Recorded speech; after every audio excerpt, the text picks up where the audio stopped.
Olá, queridos e queridas. Eu estou contando a história de Jesus, do livro O Maior Homem que Já Viveu, e hoje a história é Outros Aparecimentos de Jesus. Os discípulos ainda estão desanimados, não compreendem o significado do túmulo vazio, nem acreditam nos relatos das mulheres. Assim, mais tarde, no domingo, Cleopas e outro discípulo saem de Jerusalém para ir a Emaús, distante uns 11 quilômetros. Em caminho, enquanto conversam sobre os eventos do dia, junta-se a eles um estranho. Que assuntos são estes que debateis entre vós enquanto estáis caminhando? Pergunta ele. Os discípulos param, com o rosto abatido, e Cleopas responde: Mora sozinho, como forasteiro em Jerusalém, e não sabes as coisas que ocorreram nela nestes dias?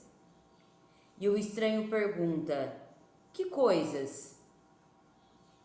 As coisas a respeito de Jesus, o Nazareno, respondem. Os nossos principais sacerdotes e governantes o entregaram à sentença de morte e o pregaram numa estaca. Mas nós esperávamos que este homem fosse o destinado a livrar Israel. Cleopas e seu companheiro explicam os notáveis eventos do dia. O relato sobre a vista sobrenatural de anjos e o túmulo vazio. Mas então confessam sua consternação quanto ao significado dessas coisas. O estranho os censura. Ó insensatos e vagarosos de coração, no que se refere a crer em todas as coisas faladas pelos profetas. Não era necessário que o Cristo sofresse essas coisas e que entrasse na sua glória? Daí, lhes interpreta passagens do texto sagrado referentes ao Cristo. Por fim, eles chegam perto de Emaús, e o estranho faz como se fosse seguir caminho. Querendo ouvir mais, os discípulos instam: Fica conosco, porque já está anoitecendo, de modo que ele fica para uma refeição. Ao proferir uma oração e partir o pão, entregando-o a eles, reconhece que ele realmente é Jesus, materializado em corpo humano. Mas então ele desaparece. Agora eles compreendem por que o estranho sabia tanto. Não se nos abrasavam os corações, perguntam, quando nos falava na estrada, ao nos abrir plenamente as Escrituras? Levantam-se sem demora e regressam rapidamente a Jerusalém, onde encontram os apóstolos e reunidos com estes, os reunidos com estes. Eles encontram os apóstolos e os reunidos com estes. Antes que Cleopas e seu companheiro consigam dizer alguma coisa, os outros relatam emocionados. O Senhor foi de fato levantado e apareceu a Simão. Os dois contam então que Jesus apareceu também a eles. Esta é a 4ª vez neste dia que ele aparece a diversos de seus discípulos. Jesus faz de repente seu 5º aparecimento. Embora as portas estejam trancadas, porque os discípulos têm medo dos judeus, ele entra, fica de pé bem no meio deles e diz: A paz seja convosco. Eles ficam apavorados, imaginando estar vendo um espírito. Assim, explicando que não é uma aparição, Jesus diz: Por que estáis aflitos? E por que é que se levantam dúvidas nos vossos corações? Vede minhas mãos e meus pés, que sou eu mesmo. Apalpai-me e vede, porque um espírito não tem carne, e nem ossos, assim como observais que eu tenho. Ainda assim, eles relutam em crer.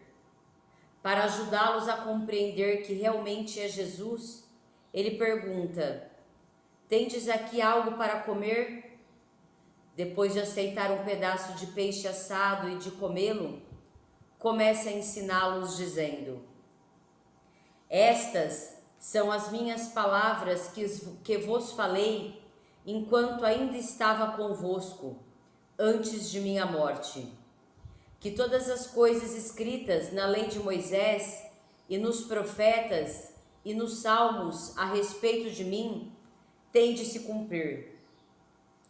Continuando, o que na realidade é um estudo bíblico com eles, Jesus ensina: assim está escrito que o Cristo havia de sofrer e de ser levantado dentre os mortos no terceiro dia, e que à base do seu nome se havia de pregar arrependimento para o perdão de pecados em todas as nações, principiando por Jerusalém, a vez de ser testemunhas destas coisas. Por algum motivo, Tomé não está presente nesta reunião vital de domingo à noite. Assim, nos dias seguintes, os outros lhe dizem alegremente: temos visto o Senhor. A menos que eu o veja nas suas mãos o sinal dos pregos, protesta Tomé, e ponha o meu dedo no sinal dos pregos, e ponha a minha mão no seu lado, certamente não acreditarei. Pois bem, 8 dias mais tarde, os discípulos novamente se reúnem portas adentro. Esta vez Tomé está com eles. Embora as portas estejam trancadas, Jesus mais uma vez fica de pé no meio deles e diz: haja paz convosco. Daí, virando-se para Tomé, ele o convida: põe o teu dedo aqui e vê as minhas mãos, e toma a tua mão e põe-na do meu lado, e para de ser incrédulo. Meu Senhor e meu Deus, exclama Tomé. Creste porque me viste? Pergunta Jesus. Felizes são os que não veem, contudo creem. Bom, então, nesta lição de hoje, a gente vê, que o desânimo, muito nos é causado pelas nossas dúvidas, pela nossa incredulidade em relação a algo maior, a algo que realmente é o Criador de tudo, a algo que realmente é justo, a algo que realmente traz a vida, para a nossa mente, para os nossos corações, para o nosso espírito e, consequentemente, para o nosso corpo físico. Então, o nosso espírito, quando ele está confiante, e quando ele está seguro da vida de Deus, deste poder invisível, de toda esta criação invisível, a gente está muito mais fortalecido, muito mais confiante, muito mais animado, o nosso espírito anima o nosso corpo físico. E e não só, né, também os nossos valores espirituais, né, e esta confiança em Deus, mas também o nosso olhar, né, generoso, amoroso, acolhedor, mas também consciente para a nossa história, né, e para as nossas feridas emocionais, né? Carregamos feridas emocionais que muitas vezes também nos está trazendo o desânimo, né? Nos está trazendo a preguiça. Por quê? Porque quando, por exemplo, né, uma criança, na nossa infância, a gente tem a necessidade de afeto, né? É a necessidade primordial, né? Na juventude, né? De reconhecimento, de pertencimento. E quando nós não tivemos isso, né? Dos nossos pais, por qualquer motivo, né? Que for, aqui nós temos vastos motivos, mas a raiz dessas faltas, realmente é inconsciente, né? Nós estamos nos preparando, nós estamos tomando consciência destas coisas, né? Antes, na geração dos nossos pais, avós, né, bisavós e assim por diante, né, é realmente um progresso, né, realmente mudanças, só que este tipo de consciência, né, não eram para muito poucos, né, poucos tinham acesso. Então, realmente, foi se reproduzindo automaticamente, sem nem pensar, sem nem questionar, né, sem nem saber o porquê se agia daquela forma, simplesmente acreditava-se que era daquela forma, né? Então, de repente, muita rigidez, né? Ou então existiu a presença física, mas não existiu a presença emocional, né? O coração estava ali nas angústias, né? Nas preocupações, na ansiedade. Então, nós, né, quando crianças, não recebemos, né, o que necessitávamos. Muitas vezes, né, pelas nossas próprias feridas também, né, que carregamos e ainda não estamos conscientes delas, e reproduzimos exatamente como os nossos pais fizeram conosco. Ou então a gente cai do outro lado, né, do 8 ou 80, sendo extremamente permissivos, né, o que também traz sérios danos.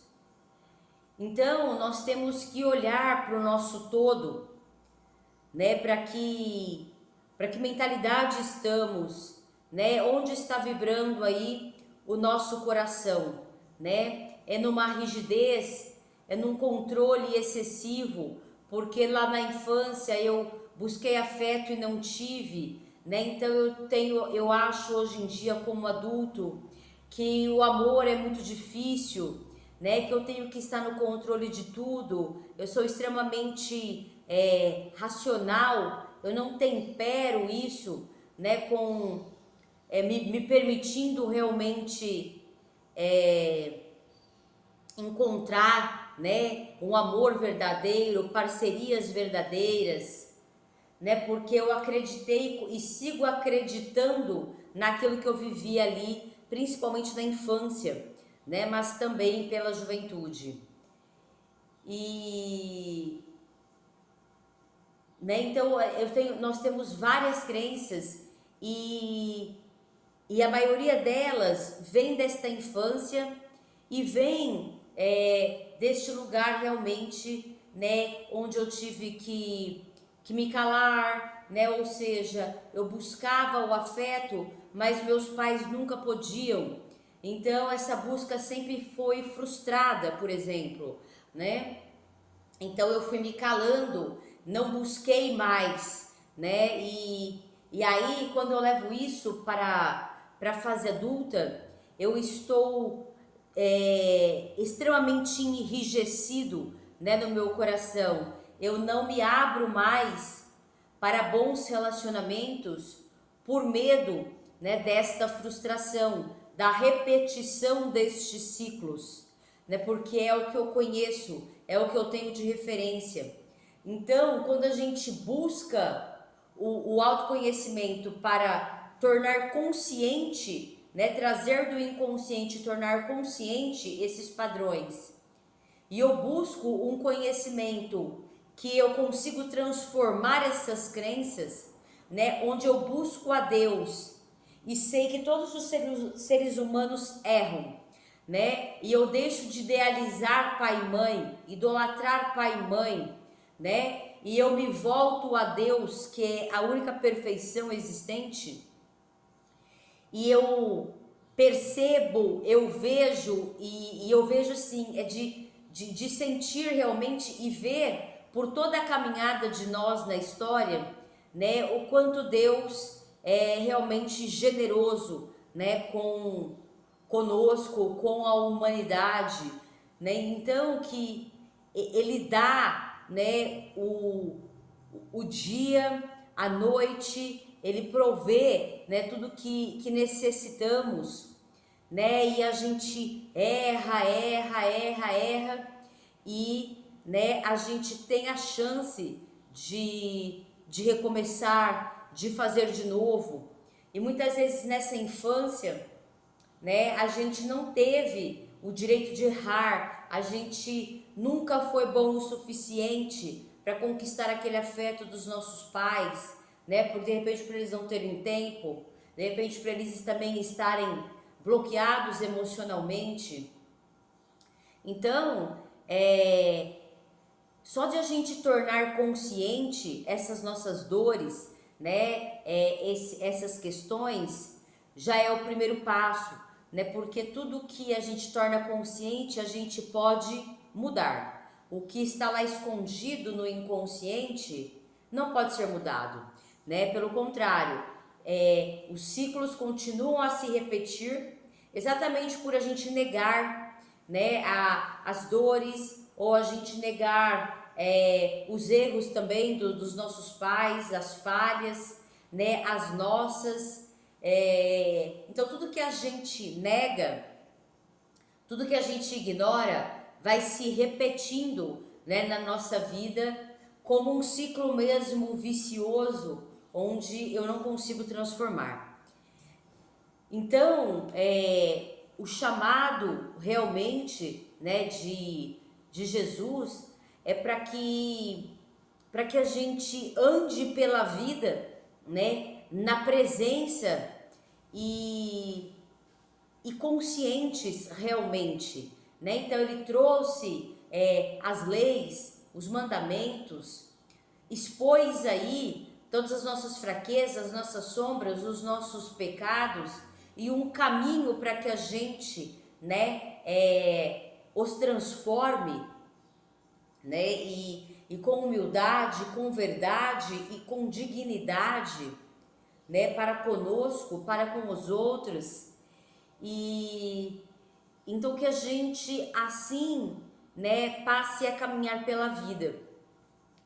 E é um processo onde a gente vai, né, de passinho em passinho, a gente vai saindo das dores daquela infância, a gente vai saindo das necessidades também da juventude, né, onde, como a gente também não recebeu o reconhecimento, né, o pertencimento necessário, a gente faz qualquer coisa, né, para pertencer, para comandar, para controlar as coisas, para ter o reconhecimento, né, das pessoas, seja muitas vezes até fazendo absurdos, né, para ser reconhecido, para ser idolatrado. Então a gente também, quando a gente reconhece, né, também as faltas, né, que ficaram ali nesta juventude, né, a gente também deixa essas necessidades, curando elas a partir realmente desses valores, dos princípios e do amor de Deus, né, e da consciência, né, do que a gente viveu, trazendo também o amor, né, o acolhimento necessário para essas nossas dores, mas também a coragem e a firmeza necessária para que a gente saia ali, né, da infância e dessa juventude para realmente uma vida adulta, né, onde eu me cuido de verdade, onde eu posso, vamos se dizer, ser meu pai e minha mãe, né? Ou seja, eu saio das necessidades ali conscientemente, né? Da criança, do jovem, né? Então, essa é a maturidade que a gente vai construindo, né, a partir realmente deste olhar, né, desta cura, né,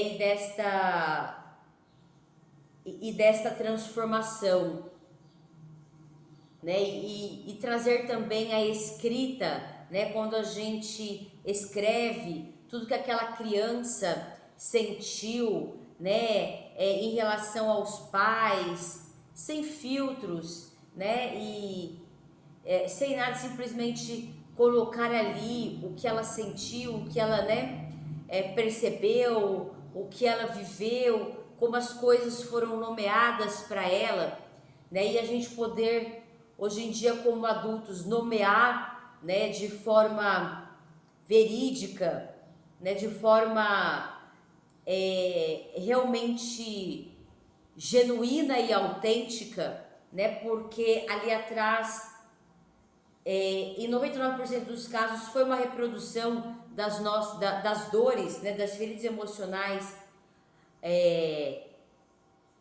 da nossa ancestralidade, dos nossos pais, né, a gente vai conseguir, né, sentir tudo que aquela criança sentiu, a gente permite esse sentimento, a gente permite colocar para fora através de uma escrita, que é muito bom também, né, ou a conversa consigo mesmo também, né, conosco mesmo, mudando esse diálogo interno, né, que muitas vezes ainda ecoam ali as vozes, né, que ficaram na infância, na nossa juventude, que formaram uma identidade nossa que não é nós de verdade, é o que eles disseram que somos, né, e na realidade não somos.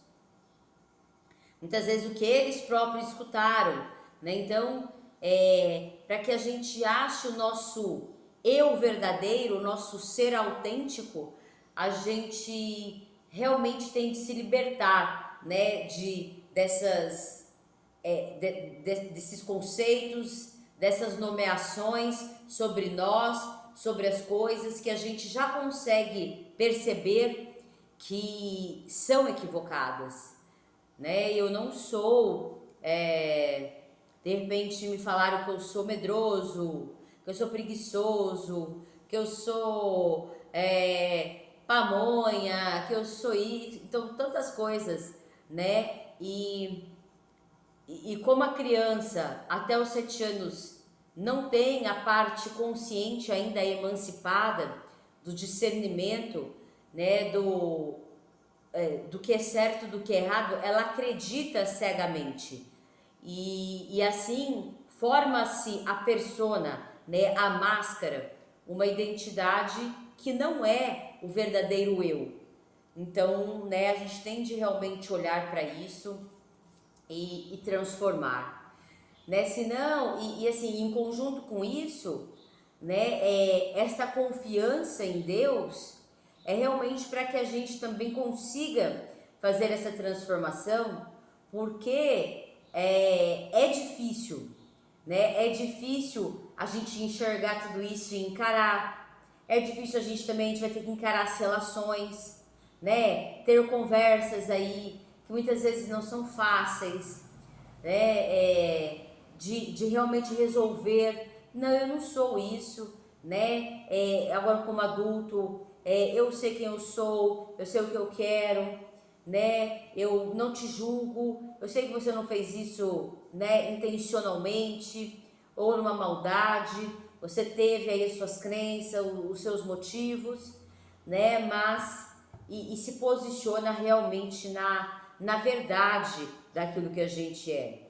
Então não é fácil, né? Então muitas vezes a gente cai na dúvida, a gente cai na desesperança, a gente cai nas aflições, né? Nas preocupações excessivas, né? Por a gente não conseguir fazer este movimento interno, quanto mais o movimento externo, né? De se posicionar aí perante as relações, a vida. Mas é isso que Jesus nos traz, né? Que a gente não só pode, mas deve fazer este movimento.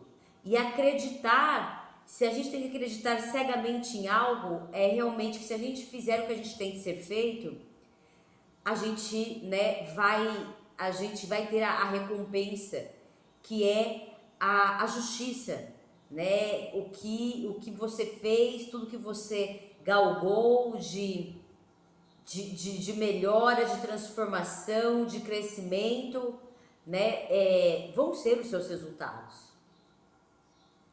né? Então aqui mostra até mesmo os discípulos de Jesus, né? Que estavam lado a lado com ele e sabiam, né? Inclusive da boca dele, não só pelas escrituras, né? O que iria acontecer, né? E por que iria acontecer, né? Jesus trazendo este poder imenso que é poder se arrepender e mudar a rota, né? Este poder inabalável que é poder se redimir dos seus erros, é poder errar, mas é poder consertar, né? É poder recomeçar, né? Isto é muito grandioso, né? A pessoa não está fadada ao fracasso, a pessoa não está fadada à destruição, se assim ela quiser, né? Então é muito, realmente é muito poderoso, né? A gente poder reconhecer os nossos erros, os nossos pecados, as nossas sombras e integrá-las a partir desta aceitação, aceitando que estamos assim, por exemplo,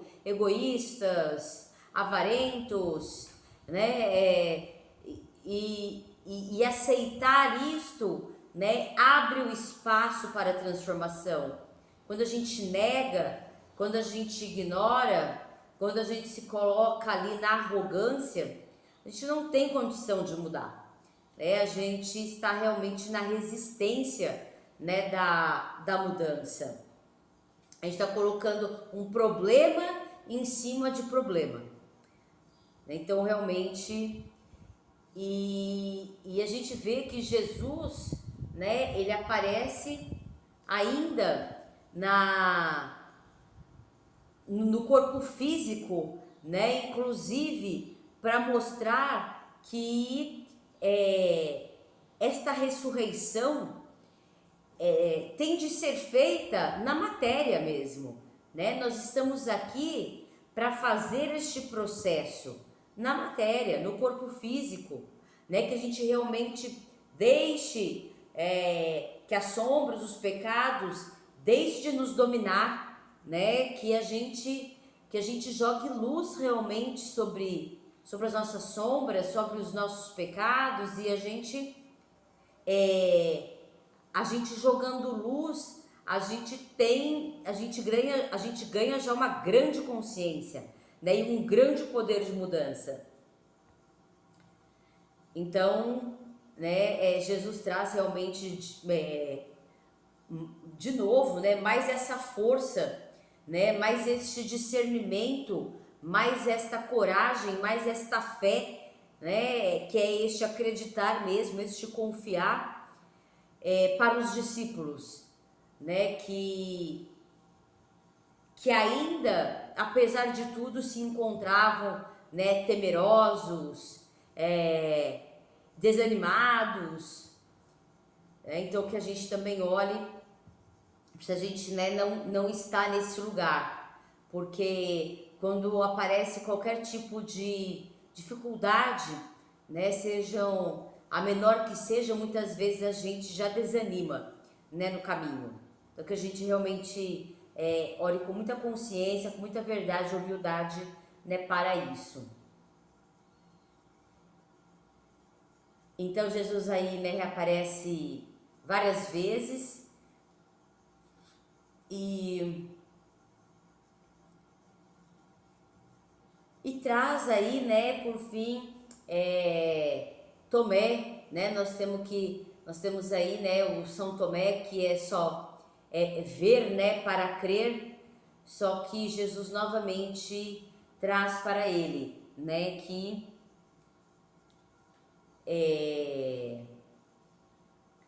a gente tem que crer, né? Tem que crer primeiro para depois ver, né? E não ver para crer. Porque muitas vezes quando a gente espera ver para crer, a gente realmente não está crendo, né? Então, quando a gente realmente crê nesta verdade muito maior que existe e que Jesus nos trouxe, né? Os princípios, os valores, os fundamentos, as leis da vida, né? Quando a gente realmente se rende a Deus, né? E a todas essas verdades, a gente realmente crê e aí a gente realmente faz acontecer, ou seja, daí a gente vê, né? Então é primeiro ser, né, para depois fazer e assim ter. Então, se a gente ainda não é uma pessoa disciplinada, se a gente ainda não é uma pessoa honesta, primeiramente para com a gente mesmo, se a gente ainda não é uma pessoa verdadeira, também primeiramente para com a gente mesmo, né? Se a gente ainda isso não vai ser reverberado na nossa vida, porque a gente ainda não é. Então que a gente se construa realmente a partir dos desafios, dos problemas, das dificuldades, né? Porque é assim que a gente vai se sentir confiante e realmente com o poder para fazer e ter, né? Aí realmente vai ser de um lugar verdadeiro, né? Vai ser de um lugar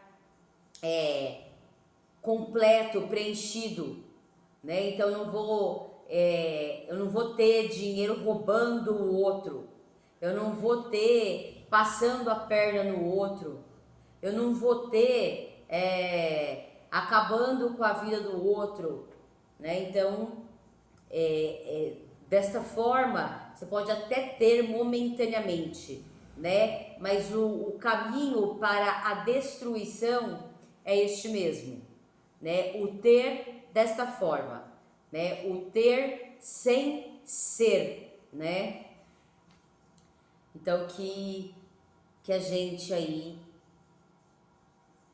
né, que a gente reflita e que a gente coloque em prática, né, nas situações aí das nossas vidas, estes grandes ensinamentos, né, poderosos e grandiosos ensinamentos para também para a nossa própria grandeza, para a nossa própria nobreza, né, que está na nossa mente, no nosso coração, no nosso espírito e consequentemente no nosso ser, né, no nosso corpo físico e está em tudo em nós, né? Então aí no nosso ser, no nosso fazer, né, e consequentemente o ter, né, que são os resultados inevitáveis.